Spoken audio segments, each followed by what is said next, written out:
Number 14. They have a diagram that shows two circles. One has a radius of 25 inches. That's going to be the smaller circle. A radius goes from the center to the edge. So the smaller circle has a radius of 25 inches. And the other with a radius of 50 inches. That's going to be our larger circle here. Center to the edge of the larger circle is 50 inches. What they want to know is how much larger the circumference of the larger circle is than the circumference of the smaller one. So we're going to have to first of all figure out the circumference of each circle. And we're going to use c equals 2 pi r. So once again, our formula, c equals 2 pi r. And we can put in parentheses for pi and r and then substitute. We'll start with the larger circle, pi 3.14. R is going to be the 50 inches. So therefore, we're going to multiply. We're going to go ahead and use the associative and do 2 times 50 and get 100 inches times 3.14. And when we do 3.14 times 100, all we really need to do, we're making it larger and we have 2 zeros, so we're going to move our decimal point 2 places to the right.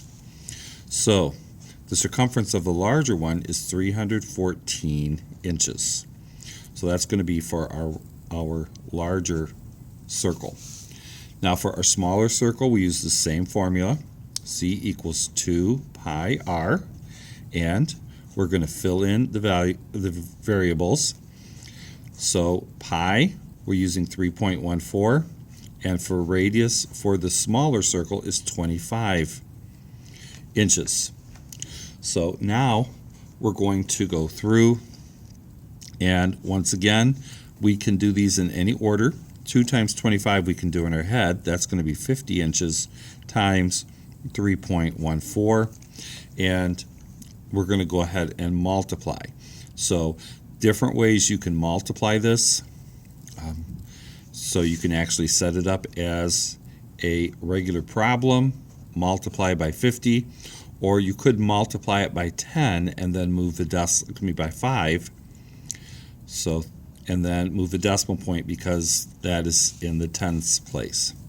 So when we do multiply this, we're going to end up with 157, and it's going to be 157. And we can see by estimating, if we just took our whole number, 3 times 50 is 150. So that answer is going to be close. And so estimations can help us figure out if we are going to be close on our answer. So it says, how much larger is the circumference of the larger circle than the smaller one?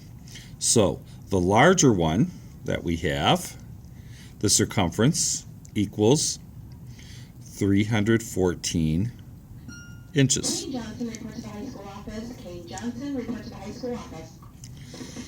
Our smaller one is going to have a circumference that equals 157 inches. So we can see 314 minus 157, and if we subtract and borrow right here, we get it's 157 inches larger.